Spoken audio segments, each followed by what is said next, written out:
umaga, magandang hapon at magandang gabi po sa inyong lahat. Ito po yung likod, si Zhibo MP7. Today we will be reviewing the Zhibo Zhibo MP7?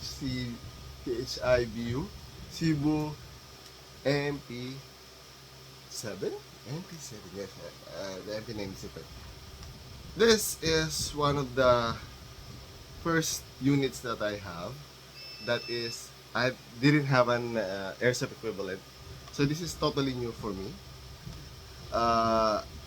This is a fairly cheap unit, around 4,000 pesos, 4,500. Uh, but I was quite surprised regarding the quality of the plastic. It's all nylon. There's an ambidextrous, safe, semi, and auto.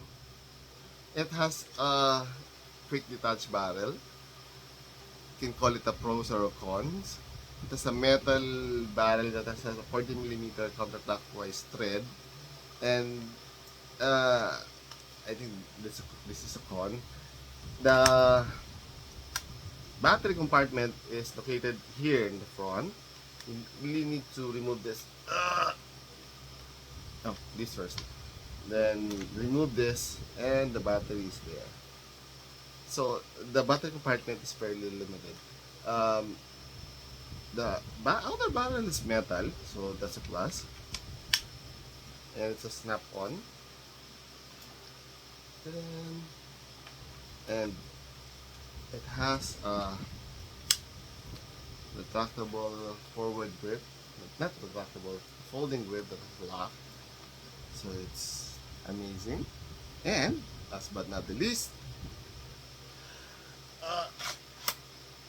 folding stock. No, not a folding stock, a sliding stock. Stock that is really long. So it looks really nice. Nice.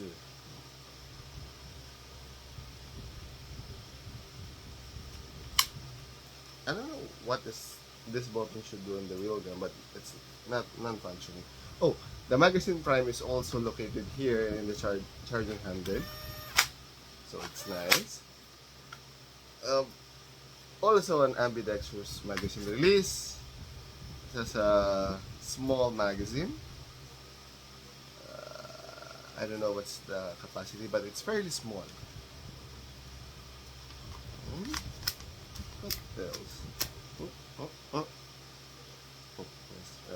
One of the difficulties of this one is you really need to push it hard for it to go in.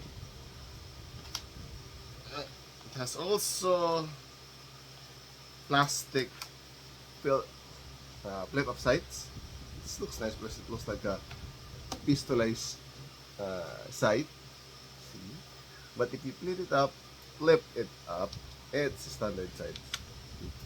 And then, nice. This gun shoots around 200 FPS. No, 180 FPS and below. So it shoots fairly weak. But considering it's still uses a 7.4 battery and it's quite fast for the stock RPS, not bad. My only gripe will be it has very limited magazine capacity, but it looks nice, feels nice, and it's very light. Considering I already put a metal red dot sight, will it show? Is it visible? No, it's not visible. Let's see. Green. Oh, it's there. Ooh, nice. Anywho, for 4,000 pesos, it's okay. It's fairly good. Regarding the upgrade parts, I will be opening this up sometime soon after so many units to open. And I'll do a deep dive. But for this quick review, it's good. It's cheap, it's light, has decent FPS, and since it has a threaded barrel, I already included a 5-inch up suppressor, so it looks really nice and can hop up.